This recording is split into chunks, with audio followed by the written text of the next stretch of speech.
Hello and welcome to the channel. कैसे हैं आप सभी लोग? I hope you all are fine. आज के वीडियो में हम स्टार्ट करने जा रहे हैं केमिकल रिएक्शन एंड इक्वेशन, जो एफडब्ल्यूए के सिलेबस में मेंशन है। और हम इन क्वेश्चंस के साथ साथ ही कॉन्सेप्ट को समझते चलेंगे। अगर आप कहीं थ्योरी लेक्चर्स अलग से लाने हैं तो मैं वो भी ले आऊँगा। ये सारे क्वेश्चन यूपीएससी प्रीलिम्स के हैं और फाग एग्जाम के लिए बहुत ज़्यादा इंपॉर्टेंट होने वाले हैं। तो ज़्यादा टाइम वेस्ट ना करते हुए चलिए स्टार्ट करते हैं फर्स्ट क्वेश्चन से। Our first question is, consider the following statement regarding the chemical equation. अगर ज़्यादा स्लो पढ़ाऊँगा तो स्पीड बढ़ा लेना और अगर ज़्यादा तेज़ होगा तो कम कर लेना। A balanced chemical equation obeys the law of conservation of mass.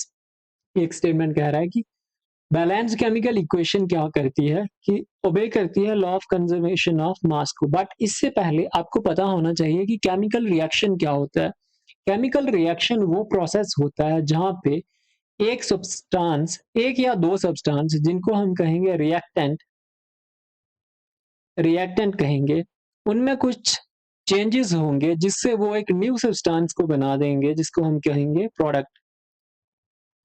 आपने सिंपल इतना ही याद रखना है और इस रिएक्शन को रिप्रेजेंट करने के लिए जो यूज होता है उसे ही हम केमिकल इक्वेशन कहते हैं। ठीक है, इतना आपको समझ आ गया।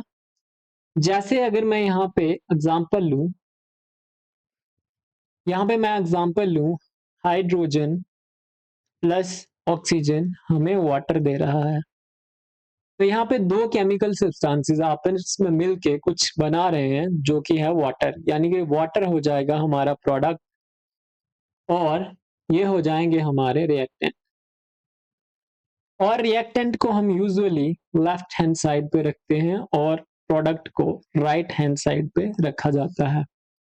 इतना हो गया। अब आते हैं हमारे स्टेटमेंट पे। स्टेटमेंट हमारा कह रहा है कि law of conservation of mass को ओबे करता है। तो law of conservation of mass क्या कहता है कि मास को हम ना ही क्रिएट कर सकते हैं ना ही डिस्ट्रॉय कर सकते हैं, खाली फॉर्म चेंज होगा।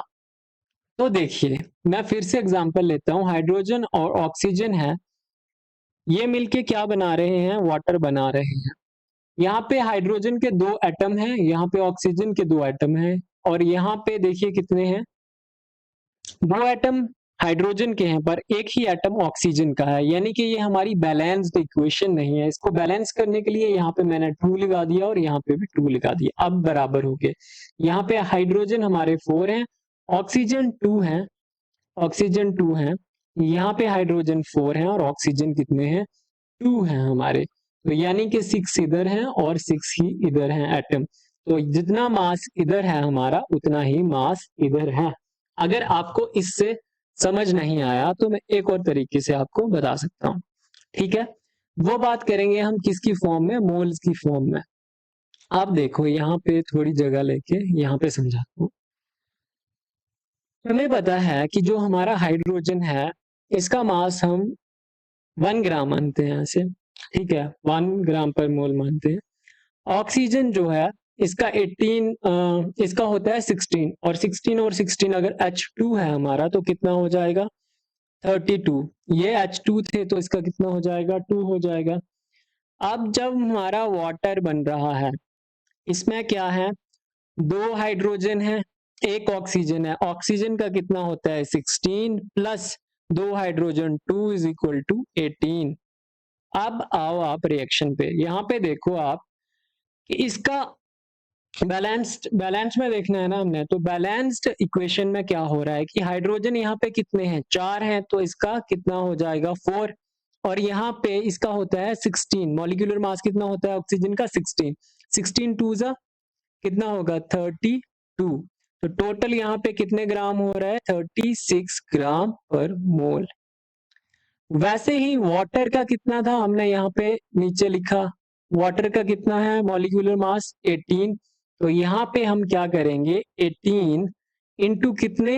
2 इज इक्वल टू 36। तो जितना यहाँ पे था हमारा क्या मॉलिक्यूलर मास, उतना ही हमारा राइट हैंड साइड है। तो हमारा लॉ ऑफ कंजर्वेशन ओबे हो रहा है बैलेंस केमिकल इक्वेशन में। तो स्टेटमेंट 1 क्या है हमारी? करेक्ट है।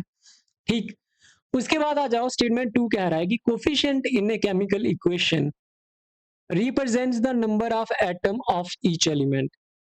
ये स्टेटमेंट गलत हो जाता है, मैं बताता हूं क्यों। जो नंबर ऑफ एटम है उनको सबस्क्रिप्ट जो है वो डिनोट कर रहा है, ना कि कोफिशिएंट। कोफिशिएंट हमें क्या बता रहा है? कोफिशिएंट हमें बताता है मोल या बताता है नंबर ऑफ मॉलिक्यूल्स, ये आपने याद रखना है। तो स्टेटमेंट 2 हमारा हो जाएगा इनकरेक्ट। फिर है स्टेटमेंट 3, ये कह रहा है कि physical state of reactants and products are always necessary in a chemical equation. देखिए वर्ड आ रहा है यहाँ पे ऑलवेज, हमेशा ऐसा जरूरी नहीं है कि फिजिकल स्टेट हमारी एक केमिकल रिएक्शन में मैटर करे। तो ये स्टेटमेंट हो जाएगा इनकरेक्ट। हमारा करेक्ट आंसर हो जाएगा यहाँ से ओनली 1। आई होप आपको ये समझ आया होगा जो मैंने बताया। अब हमारा नेक्स्ट क्वेश्चन है, कह रहा है कि which of the following reaction is both combination and redox reaction। देखो अब ये कह रहा है कि कॉम्बिनेशन और रिडॉक्स रिएक्शन क्या होते हैं। यहां से हम पहले समझते हैं कॉम्बिनेशन रिएक्शन क्या होते हैं। कॉम्बिनेशन रिएक्शन जैसे ही नाम ही बता रहा है कि कॉम्बिनेशन यानी कि कुछ कंबाइन कर रहा होगा, ए प्लस बी जुड़ के हमें कुछ थर्ड सिंगल प्रोडक्ट दे रहे होंगे, उसे कह देंगे कॉम्बिनेशन। ठीक है, कॉम्बिनेशन यानी कि दो चीजें कंबाइन करके एक तीसरी चीज बना रही है, जैसे हमने ऊपर समझा हाइड्रोजन ऑक्सीजन मिलके पानी बना रहे हैं। फिर कह रहा है ये कि रिडॉक्स रिएक्शन। अब देखिए रिडॉक्स रिएक्शन क्या होती है? रिडॉक्स रिएक्शन जिसमें क्या हो रहा हो, रिडक्शन और ऑक्सीडेशन। क्या हो रहा हो? ऑक्सीडेशन। ऑक्सीडेशन हो रहा हो। अब आपके मन में सवाल आएगा, मुझे पता है आप सभी को आता है कि ऑक्सीडेशन क्या होता है, रिडक्शन क्या होता है, पर ऐसे मैं बता रहा हूं फिर भी रिवीजन के लिए। ऑक्सीडेशन जहां भी आपको दिख जाए, ऑक्सीडेशन का मतलब है गेन ऑफ ऑक्सीजन। क्या है? गेन ऑफ ऑक्सीजन हमारा क्या है? ऑक्सीडेशन। इसके अलावा आपने याद रखना है लॉस ऑफ हाइड्रोजन। हाइड्रोजन ये भी क्या है? हमारा ऑक्सीडेशन है। इसके अलावा एक चीज आपने याद रखनी है कि लॉस ऑफ इलेक्ट्रॉन्स ये भी हमारा क्या है? ऑक्सीडेशन। वैसे ही रिडक्शन, रिडक्शन का मतलब हो रहा है, रिडक्शन का मतलब है कि गेन ऑफ हाइड्रोजन और साथ ही क्या? इलेक्ट्रॉन। इलेक्ट्रॉन और हाइड्रोजन का गेन हो रहा है तो हो रहा है रिडक्शन। और loss of oxygen, loss of oxygen हो रहा है तो वो हो रहा है हमारा क्या? रिडक्शन। इतना आपने याद रखना है। अब रिडॉक्स रिएक्शन क्या होती है? रिडॉक्स रिएक्शन वो रिएक्शंस होती हैं जहां पे साइमल्टेनियसली ऑक्सीडेशन और रिडक्शन एक साथ हो रहे होंगे, उसको हम बोल देते हैं रिडॉक्स रिएक्शन। तो देखो यहाँ पे कैल्शियम कार्बोनेट टूट रहा है क्विकलाइम और कार्बन डाइऑक्साइड में, क्या ये हमारी कॉम्बिनेशन रिएक्शन है? जी नहीं, ये है डीकंपोजिशन रिएक्शन। कौन सी है? डीकंपोजिशन। ये मैं बताऊंगा डीकंपोजिशन क्या होती है, मुझे पता है आपको आता भी होगा पर फिर भी, क्योंकि यहाँ पे एक टूट के दो बना रहा है तो ये हमारी कॉम्बिनेशन तो हो नहीं सकती। यहाँ पे क्या हो रहा है? एमजी की O2 के साथ रिएक्शन हो रही है और एमजीओ मैग्नीशियम ऑक्साइड बन रहा है, यानी कि दो मिलके एक बना रहे हैं। क्या मैंने यही कॉम्बिनेशन बताया था? जी हाँ। अब देखो यहाँ पे ऑक्सीडेशन किसका हो रहा है, रिडक्शन किसका हो रहा है। ऑक्सीजन किसके पास जा रही है? मैग्नीशियम के पास जा रही है, तो मैग्नीशियम का क्या हो रहा है? ऑक्सीडेशन। और ऑक्सीजन खुद क्या हो जा रही है? रिड्यूस हो जा रही है। जो खुद रिड्यूस हो जाए उसको बोलते हैं ऑक्सीडाइजिंग एजेंट। ऑक्सीडाइजिंग एजेंट, ठीक है। और जो खुद रिड्यूस हो जाए, जो खुद रिड्यूस हो जाए उसको क्या बोलेंगे? Oxidising agent. और जो खुद ऑक्सीडाइज हो जाए उसको बोलेंगे रिड्यूसिंग एजेंट। रिड्यूसिंग एजेंट, ये आपने नोट करके याद रख लेना है, कहीं पे लिख लो जो मैंने बोला। फिर है बाकी ये थर्ड ऑप्शन पढ़ने की जरूरत नहीं है। ये कौन सी है? ये डिस्प्लेसमेंट हो रहा है इसमें, और इसमें भी डबल डिस्प्लेसमेंट रिएक्शन है, छोड़ो, ये आगे जब आएगा मैं समझा दूंगा या नेक्स्ट लेक्चर में। अब है third question, consider the following reaction. Fe plus copper sulphate दे रहा है FeSO4 plus copper. Next reaction हमारी कह रही है कि दो हाइड्रोजन मिलके एक पानी बना रहे हैं, ये भी ठीक है। फिर कह रहा है कैल्शियम ऑक्साइड जो है ये वाटर से रिएक्ट करके कैल्शियम हाइड्रोक्साइड बना रहा है। पूछ रहा है which of the above are exothermic reaction, इनमें से कौन सी एक्सोथर्मिक रिएक्शन है। तो हमारा आंसर हो जाएगा ऑप्शन सी, ये सारे ही एक्सोथर्मिक रिएक्शन है। अब एक्सोथर्मिक रिएक्शन कौन से होते हैं ये आप एक बारी समझ लो। एक होते हैं एक्सोथर्मिक, एक होते हैं एंडोथर्मिक रिएक्शन। ठीक है, एक्सोथर्मिक, एक्सोथर्मिक एंड यहाँ पे लिखता हूं एंडोथर्मिक। ठीक है, अब देखो एक्सोथर्मिक वो रिएक्शन होते हैं जहां पे रिएक्शन होके क्या हो रहा होगा, हीट रिलीज हो रहा होगा। एक्सो, एक्सो का मतलब ही होता है बाहर, यानी कि क्या हो रहा है, हीट का हीट रिलीज। और यहाँ पे एंडो का मतलब अंदर, हीट का क्या हो रहा है, गेन हो रहा है, हीट गेन। ये आपने याद रखना है। इसके बाद आपने कुछ प्रोसेसेस हैं जो एंडोथर्मिक हैं और एक्सोथर्मिक है, वो याद रखने हैं, ये पेपर में पूछे जाते हैं। मैं यहाँ पे आपको लिखवा रहा हूं, नोट डाउन कर लीजिए प्लीज। देखिए, सबसे पहले कंबस्शन, कंबस्शन क्या है, हमारा एक्सोथर्मिक प्रोसेस है। कंबस्शन, उसके बाद आपने लिखना है rusting of iron, rusting of iron ये भी हमारा क्या है, एक्सोथर्मिक प्रोसेस है। उसके बाद आपने याद रखना है फॉर्मेशन ऑफ कैल्शियम हाइड्रोक्साइड, यहाँ पे दिखाया हुआ है ना ये फॉर्मेशन, फॉर्मेशन ऑफ CaOH होल वाइस, ये भी एक्सोथर्मिक प्रोसेस है। ऐसे ही एंडोथर्मिक में कुछ कुछ पूछे जाते हैं, ये आपने याद रखने हैं। Melting of ice, melting of ice ये क्या है, हमारा एंडोथर्मिक प्रोसेस है, क्योंकि मेल्ट कर रही है, हीट एब्जॉर्ब करके आइस मेल्ट हो रही है। Evaporation of water, evaporation of water, H2O लिख रहा हूँ। उसके बाद आपने फोटोसिंथेसिस, मोस्ट इंपॉर्टेंट, ये याद रखना है आपने, फोटोसिंथेसिस ये कौन सा प्रोसेस है, ये भी एंडोथर्मिक प्रोसेस है, ये इंपॉर्टेंट है, याद रखना। ठीक, इतना हो गया। अब चलिए नेक्स्ट क्वेश्चन पे। नेक्स्ट क्वेश्चन हमारा कह रहा है, question number 4, in which of the following process does oxidation and reduction occurs simultaneously. मैंने आपको ऑक्सीडेशन और रिडक्शन बता दिया है। ठीक है, इधर मैं आपको एक बारी फिर से बता देता हूं, क्या ऑक्सीडाइजिंग, ऑक्सीडाइजिंग और रिड्यूसिंग एजेंट्स कौन से होते हैं। ठीक है, जो खुद रिड्यूस हो जाएगा, इटसेल्फ क्या होगा, रिड्यूस, इटसेल्फ क्या होगा, रिड्यूस, और ये इटसेल्फ क्या होगा, ऑक्सीडाइज्ड। इतना सा सिर्फ आपने याद रखना है। और आपको पता है कि रिडक्शन किसे कहते हैं, ऑक्सीडेशन किसे कहते हैं। जब मैं बोलता हूँ कि इटसेल्फ रिड्यूस होगा, रिड्यूस होगा यानी कि इसने क्या कर लिया, इलेक्ट्रॉन का गेन करा होगा, तभी इटसेल्फ रिड्यूस हो रहा है। ये तो सामने वाले से करा होगा तो उसको क्या कर रहा है, ऑक्सीडाइज कर रहा है। ठीक, इतना पता चल गया आपको। तो कह रहा है कि which of the following processes does oxidation and reduction occur simultaneously. Neutralisation reaction, neutralisation reaction में क्या होता है, एसिड प्लस बेस की रिएक्शन होती है और हमें सॉल्ट मिलता है, ये न्यूट्रलाइजेशन रिएक्शन होता है।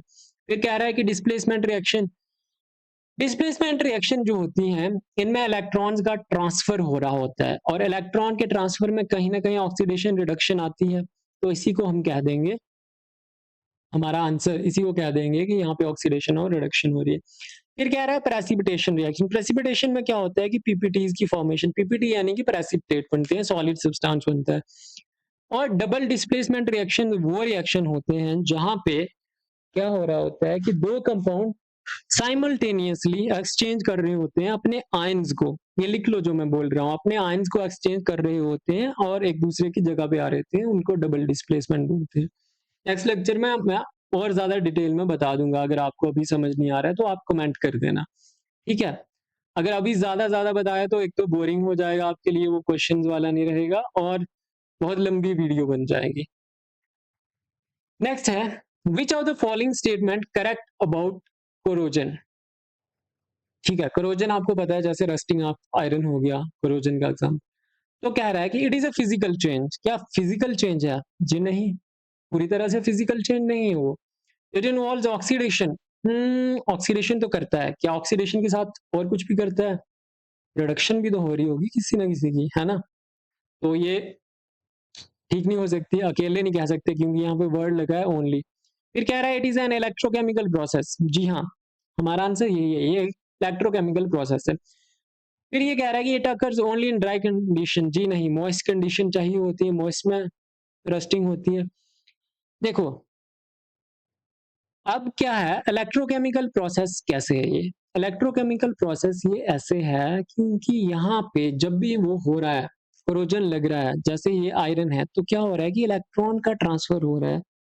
ठीक है, तो उस वजह से इसको हम कह देंगे इलेक्ट्रोकेमिकल प्रोसेस। एक तो इसमें इलेक्ट्रॉन्स का इन्वॉल्वमेंट है, दूसरा इसमें ऑक्सीजन का इन्वॉल्वमेंट है, थर्ड इसमें किस चीज का इन्वॉल्वमेंट है कि मॉइस्चर जो हमारा इलेक्ट्रोलाइट की तरह एक्ट करता है, तो उसका काम है। तो यानी कि ये इलेक्ट्रोकेमिकल प्रोसेस है, यहाँ पे इलेक्ट्रॉन्स का ट्रांसफर हो रहा है, जहाँ पे आयरन का जैसे रस्टिंग ऑफ आयरन हो गया।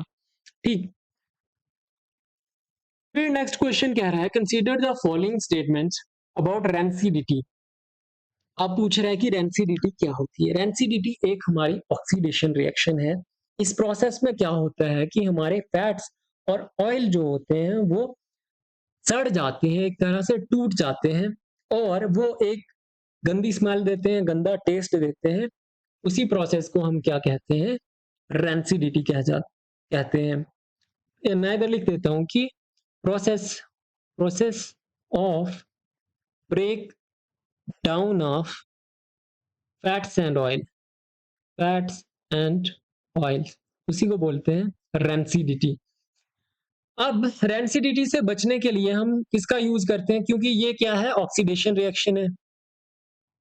ऑक्सीडेशन रिएक्शन, हमारे फूड में ऑयल होता है इसलिए हम उसको बाहर नहीं रख सकते हैं। ठीक है, सड़ जाता है काफी टाइम बाद। जैसे हमारे चिप्स वगैरह होते हैं, उसमें हम नाइट्रोजन का यूज करते हैं चिप्स के पैकेट्स में, ताकि वो एयर से बच जाएं और ऑक्सीडेशन ना हो उनकी, क्योंकि उनमें भी तो ऑयल है ना, फ्राई किए हुए वो, तो ऑयल सड़ने लगेगा, इसलिए उससे बचाने के लिए नाइट्रोजन का यूज करते हैं। और नाइट्रोजन क्या किसकी तरह एक्ट करता है? एंटीऑक्सीडेंट, एंटीऑक्सीडेंट की तरह एक्ट करता है। तो पढ़ो statement, it is caused by oxidation of fats and oils, it can be prevented by adding antioxidants. ये भी करेक्ट है। It increases the nutritional value of food. जब हमारा फूड सड़ जाता है, क्या उसकी न्यूट्रिशनल वैल्यू बढ़ती है? नहीं, only 1 and 2 are correct. Option A is the correct answer. Question number 6। I hope आपको क्लियर हो रहा होगा, कुछ कुछ समझ आ रहा होगा जो मैं कह रहा हूँ।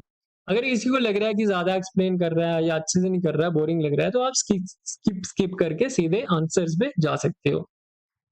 फिर question number 7, which of the following reaction represents the double displacement reaction. मैंने ऊपर आपको कहा था कि आगे आएगी डबल डिस्प्लेसमेंट रिएक्शन, अभी मैं आपको बता ही देता हूँ कि डबल डिस्प्लेसमेंट रिएक्शन क्या है। लिखो आप, ये एक मैं बता रहा हूं आपको, it is a type of chemical. ये केमिकल रिएक्शन की टाइप है जहां पे क्या हो रहा है, टू कंपाउंड्स,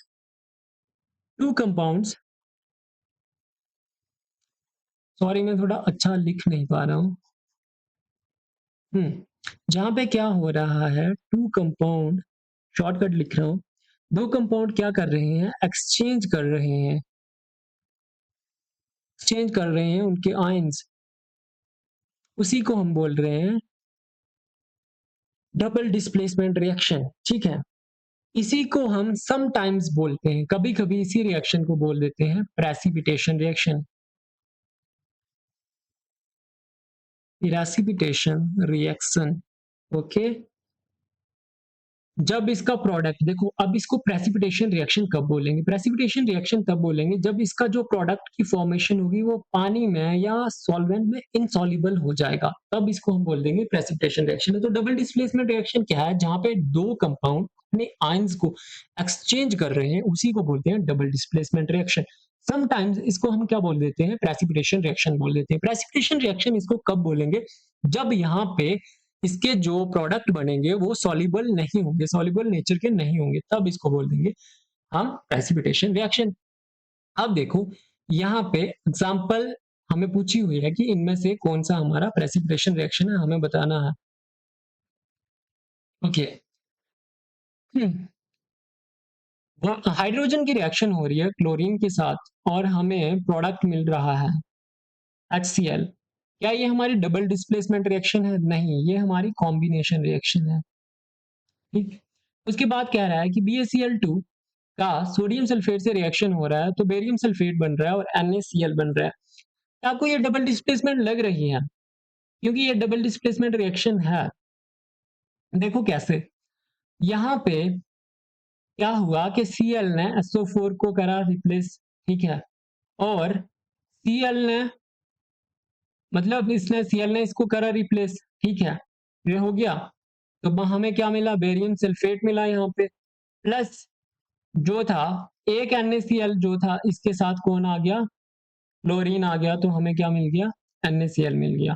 ठीक है, तो ये है हमारी डबल डिस्प्लेसमेंट की एग्जांपल। नेक्स्ट रिएक्शन क्या आ रहा है कि जिंक प्लस कॉपर सल्फेट का रिएक्शन, हमें जिंक सल्फेट मिल रहा है प्लस कॉपर जो है वो मिल रहा है। ये डबल डिस्प्लेसमेंट नहीं है क्योंकि देखो जिंक को तो सल्फेट मिल गया, ठीक है, आयन, लेकिन जिंक को सल्फेट मिल गया, ठीक है, लेकिन कॉपर को यहाँ पे कुछ भी नहीं मिल पाया।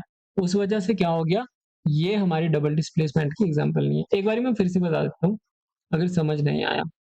देखो ध्यान से देखो, वो क्या रहा है कि BaCl2 में देखो यहाँ पे और यहाँ पे है Na2SO4। इधर क्या हो रहा है कि ये जो Cl2 है ये इसको रिप्लेस कर रहा है और बना रहा है NaCl। ठीक, क्या बन रहा है हमारा? NaCl बन रहा है। अब Ba हमारा अकेला है, इसके साथ आके ये SO4 जुड़ रहा है, तो क्या बन रहा है? BaSO4। अब आई होप आपको समझ आ गया होगा। फिर नेक्स्ट क्वेश्चन है हमारा असर्शन रीजन पे है। कह रहा है कि all combustion reaction are exothermic. Combustion क्या होता है? किसी चीज का बर्न होना ऑक्सीजन की प्रेजेंस में। और एक्सोथर्मिक क्या होता है? हीट निकल रही हो जहां पे, तो यहाँ पे अगर बर्निंग हो रही है तो हीट तो निकल रही होगी, यानी ये तो हमारा करेक्ट होगा, असर्शन तो करेक्ट होगा हमारा।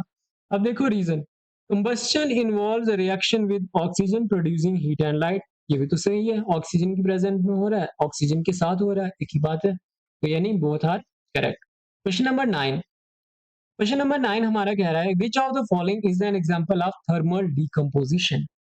देखो डीकंपोजिशन का क्या मतलब होता है? डीकंपोजिशन रिएक्शन वो रिएक्शन होते हैं जहां पे एक सिंगल कंपाउंड हमारा सिंगल कंपाउंड ब्रेक डाउन हो रहा होगा टू या मोर में, टू या मोर में, मोर कंपाउंड्स में या मोर प्रोडक्ट में, उसी को कहते हैं हम डीकंपोजिशन रिएक्शन। अब देखो किसी चीज को आपने तोड़ना है तो आपको एनर्जी चाहिए। अब इस एनर्जी को हम दे सकते हैं किस किस फॉर्म में? हीट की फॉर्म में। अगर हीट की फॉर्म में देंगे तो वो हो जाएगा हमारा थर्मल डीकंपोजिशन। अगर लाइट की फॉर्म में देंगे तो वो हो जाएगा हमारा फोटोलिसिस। फोटोलिसिस, ठीक है, ये किसकी फॉर्म में हो जाएगा? लाइट की फॉर्म में। अगर हम इसको इलेक्ट्रिसिटी की एनर्जी देंगे तो उसको बोल देंगे इलेक्ट्रोलिसिस। अब मैं आपको थर्मल डिकम्पोजिशन के कुछ एग्जांपल लिख के बताता हूँ। आपने शायद ये नोट कर लिया होगा, आई होप करा होगा, नहीं तो पॉज करके नोट कर लो। अब मैं आपको थर्मल डिकम्पोजिशन के कुछ एग्जांपल बताता हूँ। जैसे हमारे पास 2FeSO4 है, मैं बैलेंस्ड ही लिख रहा हूँ, आप बाद में देख लेना। ये टूटता है और हमें देता है Fe2O3 plus SO2 plus SO3 gases. ठीक है, ये हमारी रिएक्शन जो है ये थर्मल डिकम्पोजिशन है। यहाँ पे ये ब्रेक हुआ, थर्मल डिकम्पोजिशन, और कौन सी है ये? एंडोथर्मिक। एंडोथर्मिक क्यों है? क्योंकि हीट तो अंदर जा रही है ना। क्या ये वाली एग्जांपल यहाँ पे है? नहीं है, ठीक है। इसके अलावा एक और रिएक्शन मैं यहाँ पे लिख रहा हूँ, KClO3 ये टूट कर हमें दे रहा है 2KCl, यहाँ पे 2 ही लिख दो, यही वाली रिएक्शन है, प्लस प्लस O2। ठीक है, ये हमारी किसकी एग्जांपल है? ये भी थर्मल डिकम्पोजिशन की एग्जांपल है। तो हमारा आंसर क्या हो जाएगा क्वेश्चन नंबर 9 का? Option A. ठीक है, अब आप कमेंट में बताइए जो ऑप्शन बी में रिएक्शन है ये कौन सी रिएक्शन थी? ठीक है, ये आपको पता है कॉम्बिनेशन रिएक्शन है, ये क्या डबल डिस्प्लेसमेंट रिएक्शन है? कमेंट्स में बताना। इसके अलावा थर्मल डिकम्पोजिशन की एक और एग्जांपल आपने लिख के रखनी है जो पूछी जाती है, CaCO कैल्शियम कार्बोनेट का टूटना किस में? Calcium oxide plus carbon dioxide में। ये भी थर्मल डिकम्पोजिशन है। उसके अलावा लेड नाइट्रेट का ब्रेक डाउन होना किसमें? Lead oxide. लिख देता हूं मैं रिएक्शन, ये भी आपने नोट करके रखनी है। PbNO3 वोल्ट वाइस का जब ब्रेक डाउन होगा किसमें? लेड ऑक्साइड PbO2 में प्लस NO2, ब्राउन फ्यूम्स निकलते हैं इसके, ठीक है, और साथ में ऑक्सीजन निकलेगा। ये रिएक्शन भी हमारी क्या है? थर्मल डिकम्पोजिशन है। अब बची इलेक्ट्रोलिसिस, यानी कि डिकम्पोजिशन यूजिंग इलेक्ट्रिसिटी। तो उसमें हम वाटर का इलेक्ट्रोलिसिस पढ़ते हैं, यानी कि पानी टूट जाएगा हमारा हाइड्रोजन प्लस ऑक्सीजन में, ये भी डिकम्पोजिशन है, बट ये थर्मल डिकम्पोजिशन नहीं है। ये क्या है? इलेक्ट्रोलिसिस। इलेक्ट्रोलिसिस और फोटोलिसिस। देखो, फोटोलिसिस की दो एग्जांपल्स हैं, मोस्ट इंपॉर्टेंट है। मैं यहाँ पे रेड पेन से लिख रहा हूँ, आपने याद रखनी है, ये पूछी जाती है। सिल्वर क्लोराइड AgCl का ब्रेक डाउन हो रहा है किसमें? सिल्वर प्लस क्लोराइड में, ठीक है, और किसकी एनर्जी मिल रही है? सनलाइट। ये आपने याद रखना है। ये किसकी एग्जांपल है? फोटोलिसिस। और ऐसे ही, ठीक है, ये आपने याद रखनी है। AgBr की रिएक्शन भी होती है ऐसे ही। अब हमारा लास्ट क्वेश्चन है, consider the following statements. Okay, oxidation is loss of electrons, फिर कह रहा है reduction is gain of oxygen, फिर कह रहा है ऑक्सीडाइजिंग एजेंट्स गेट्स रिड्यूस्ड। बताइए आप क्या जवाब होगा इसका? Oxidation is loss of electron. जी हाँ, मैंने आपको ऊपर ही बताया था, ऑक्सीडेशन क्या होता है? लॉस ऑफ इलेक्ट्रॉन होता है। रिडक्शन क्या होता है? Gain of hydrogen not oxygen, इसको बोलते हैं ऑक्सीडेशन। फिर कह रहा है ऑक्सीडाइजिंग एजेंट्स गेट्स रिड्यूस्ड, खुद वो रिड्यूस हो जाएगा क्योंकि वो इलेक्ट्रॉन को गेन करेगा। ये भी करेक्ट है, option number A is the correct answer. ठीक है, तो आज के वीडियो में इतना ही था। Thank you very much. I hope जो मैंने आपको बताया वो आपको समझ आया होगा। अगर कुछ भी अच्छा या बुरा लगा है आपको, कमेंट्स में आप लिख सकते हो, प्लीज प्लीज लिखो, फीडबैक चाहिए मुझे। और क्या मुझे और भी ऐसे वीडियोस लाने चाहिए या खाली क्वेश्चन क्वेश्चन बता के छोड़ देने चाहिए? प्लीज प्लीज आप बताइए। और वीडियो अगर अच्छी लगी है तो लाइक कर देना, बुरी लगी है तो डिसलाइक कर देना, और कमेंट में बताना क्या अच्छा लगा क्या बुरा लगा, और थोड़ा हाइप भी कर देना। ठीक है, थैंक यू, बाय बाय। तब तक के लिए आप पढ़ाई करते रहें, अच्छे से करते रहें। All the very